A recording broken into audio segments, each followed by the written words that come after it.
Leadership is influence. It's not a title. It's not student body president. It's not being a parent. It's not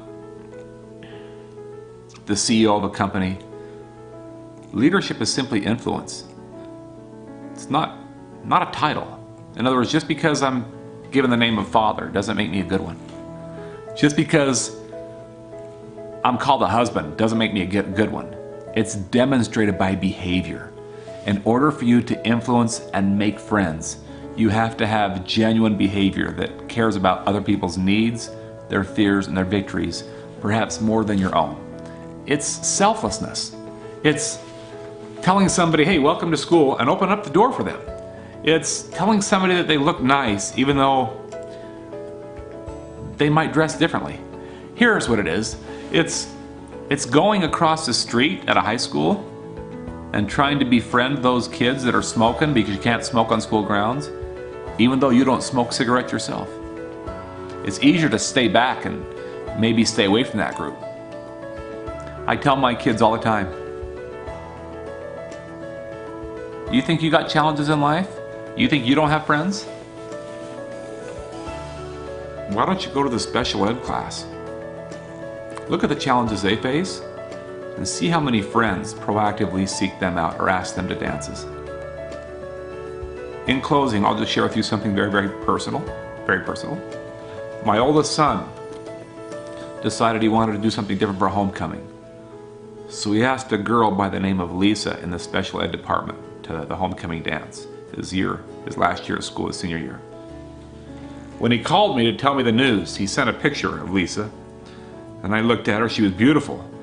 He's holding a red poster board there in the special ed class with some pom-poms he'd given to her, and on the poster board he had written, Lisa, I'd be the happiest basketball player at this high school if you would be my head cheerleader for homecoming dance.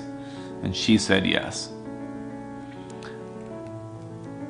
How to influence people and to make friends. I want you to know that not everybody in that school thought it was cool, but some did. A few of his basketball buddies thought it was cool. Not all of them, but a few of them did. And not all of his football buddies thought it was cool, but 8 of them did. 8. And not all the cheerleaders thought it was cool, but 12 of them did. 12 of the girls thought it was cool. Look at how quickly influence and making friends. So now we have a whole busload of new kids, new friendships, all going to a homecoming dance because one person decided to throw the box out the window. Listen, I'm not here to brag about my kid. Wait, yes I am. One day I want to be just like him. Because guess who's doing it now? His younger brother. Because the older boy is off in Australia for a couple of years serving people. So his younger brother's now doing the same thing.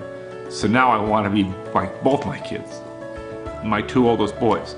The other kids are younger. They'll do the same thing, I'm sure, because I'll hear the stories. They've already influenced me and they've won me as a friend. I'm not saying you're going to win everybody, but that never was your goal. Your goal was to influence other people and to make friendships. You've got to do that by throwing the box out the window. You've got to do that by having guts and having courage. And you got to do that by, if it's yourself that's seeking more friends, genuinely go finding people that you can compliment. And it is going to cost you a little bit of face. But in the end, you're going to make more friends than you had in the beginning.